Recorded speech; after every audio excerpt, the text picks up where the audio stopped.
Go. Yeah, we were still at explaining the muffs.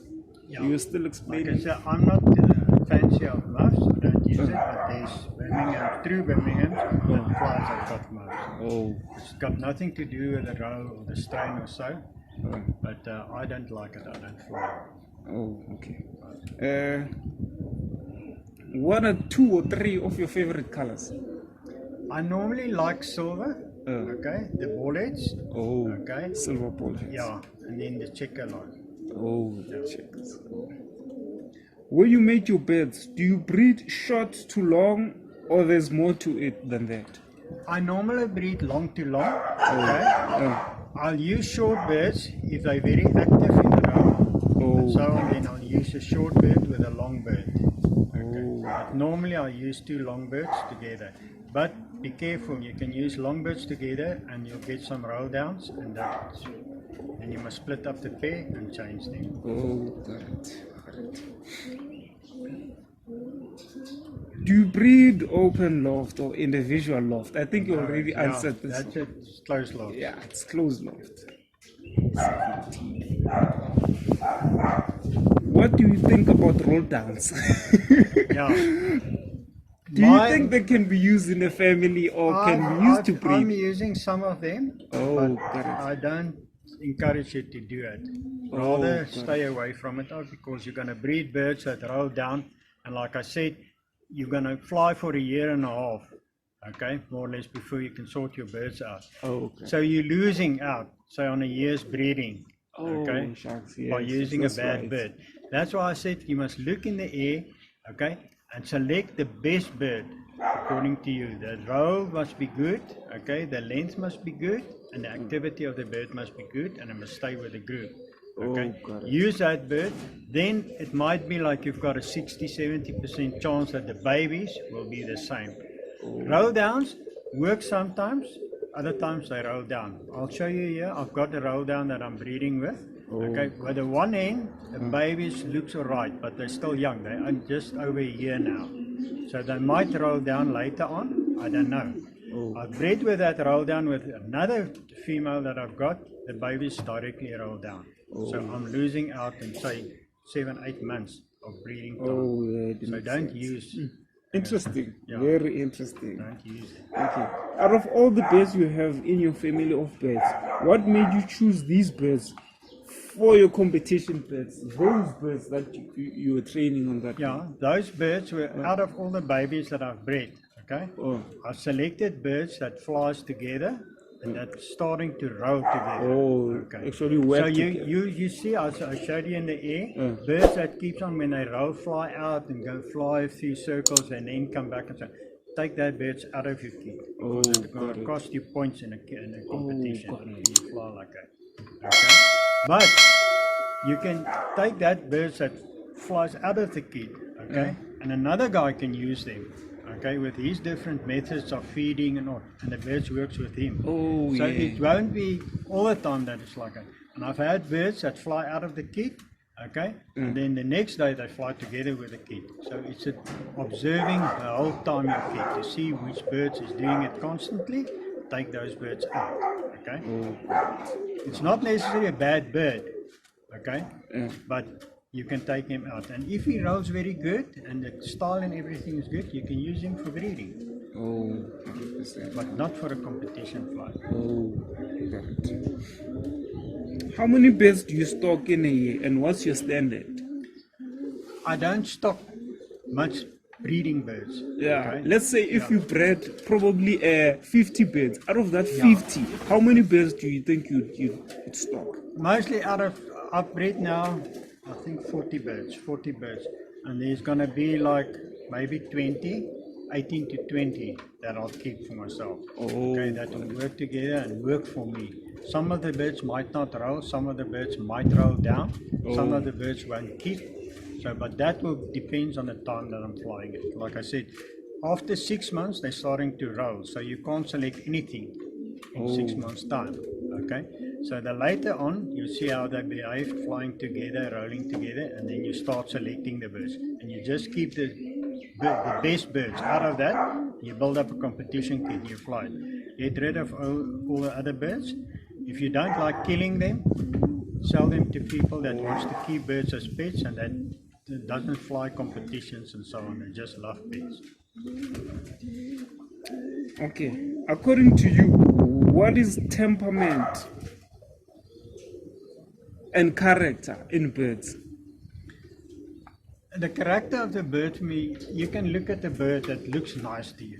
Okay, you can see it immediately. You get a bird that doesn't look nice, the beak is or the head is not nice and so on. Oh yeah, that's not too a nice much character. breathing, like the one you showed me last time. That I showed you. Yes. Okay, so that's it. Oh, got it.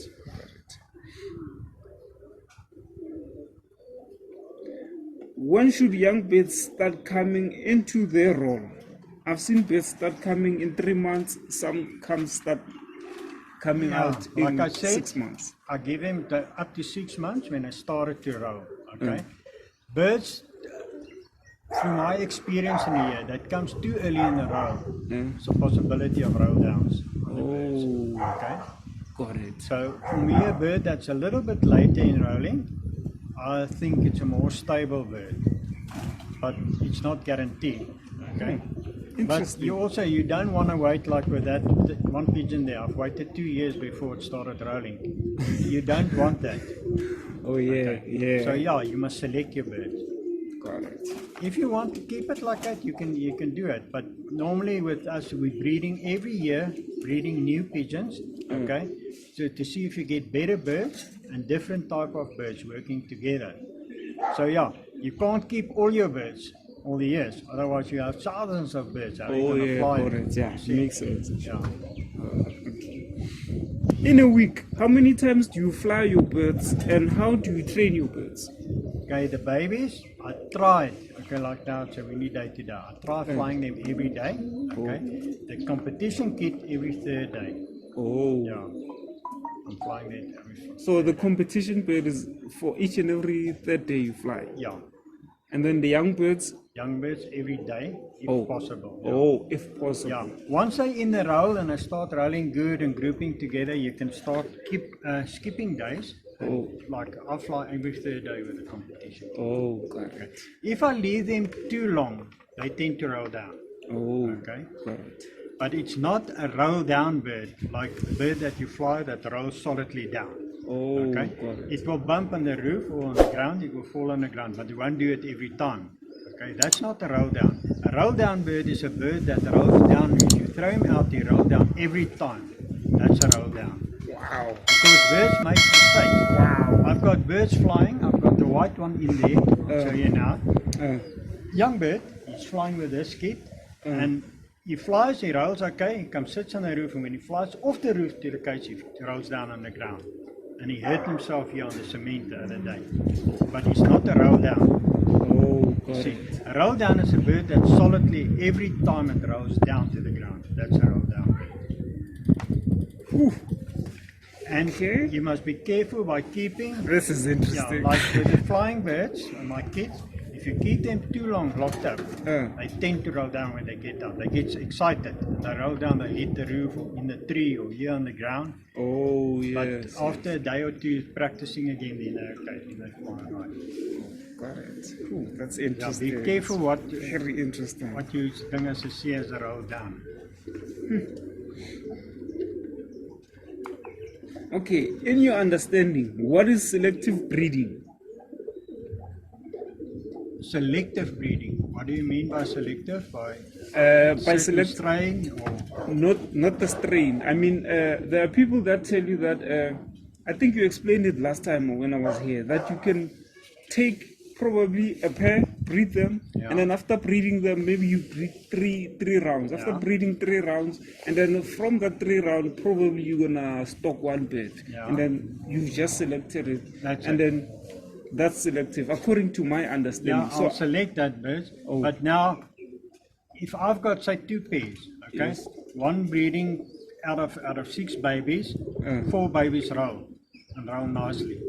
Okay, the other one, only 1 out of 6 roll, and so on. Then I'd rather split that kit up because it's going to cost me time and money. Okay? Because you're going to fly 6 birds and only one is going to roll after 6 months or 7 months. Okay? So you're wasting that bird. You feed that bird from Mahala, they don't fly. So on. Then you split that kit rather. Oh, yeah. The best is to get all of them to roll. But that's not possible. Yeah. Okay. Okay, do you believe that there are flying birds and breeding birds? By that I mean birds that should never see the air and their purpose is just to breed. And then there are those birds that will just fly only and you'll never use them to breed. Some of our people in the club use the breeders to fly and they breed with the flyers. Okay? I don't know. If I stock a bird, I'll never fly it again. Okay? I'll never fly it again.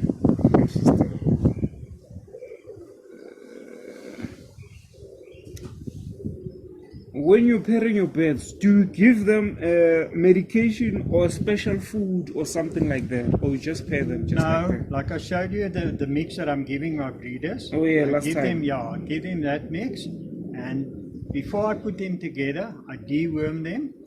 Okay? Oh. Yeah, and that's it. Oh. Do you worm? Nothing. You just deworm? Yeah, that's all I'm doing. Oh, okay. And if you've got a bird that's a bit skinny, that's not nicely dinges is fed up and so on, you just feed them extra to get the body build up a little bit. Oh yeah. To build on what you just said, body build up. When someone says body type, according to you, what is body type? Do you believe that there are birds that have muscle in them that will perform? That's also debatable. Most of the people that like a bird, if you hold in your hand, is to feel like apple. It must be a nice an apple body type in front. Not a long body bill. I'll show you some long body bill birds that I've got. But I don't fancy them. The stockier they are, the more like the form of an apple. I like that type of bird.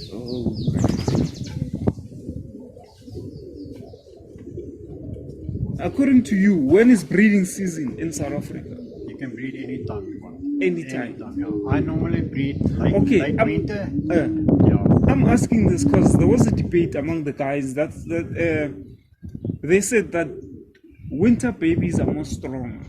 Like when probably a virus hits you, they will survive in comparison to the babies that you bred in summer. That's not actually like that. The thing is, in summer, you've got more viruses in the summer.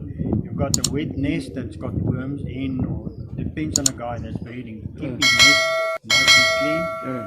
There's more lice active and feather what mites. they call the bird fly, the fly. We call it a tampon. It's a blood-sucking fly on the pigeon. They are more active in summer times. But I never had a baby that's stronger from winter breed than a baby that's bred in the summertime.